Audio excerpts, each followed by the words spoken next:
The flight took off from the runway smoothly, and we were headed south.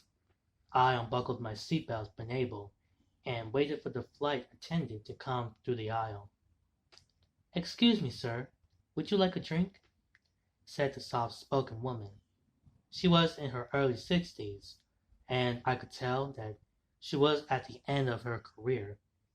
It was in her body language as she greeted the passengers. "Yes, I'll have a ginger ale, please." "I like one of those as well," said a voice from directly across the aisle. "Yes, sir," said the flight attendant. The voice came from a man in his late 40s. His posture suggested somewhat of great importance. An intimidating fellow.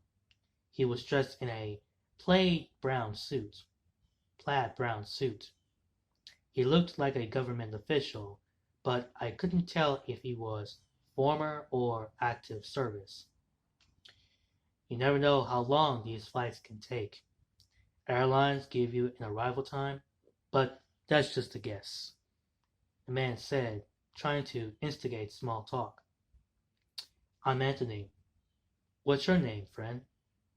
I decided to say one comment to cut this so-called conversation off. "I'm Emmett, and I'm trying to relax. It's nice to have met you." I sneered as our drinks arrived. I always used my middle name when I didn't want to be bothered. Unfortunately, this guy didn't take the hint. "South Carolina is a great place to visit. I'm from New York, so I really appreciate the hospitality the South provides to visitors.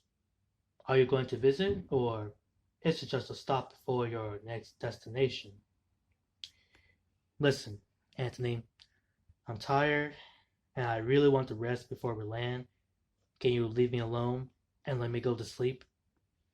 I snapped back at the stranger. "Okay, we'll try this again when you're rested and ready to converse," the person known as Anthony said, calmly, and turned his body towards his row.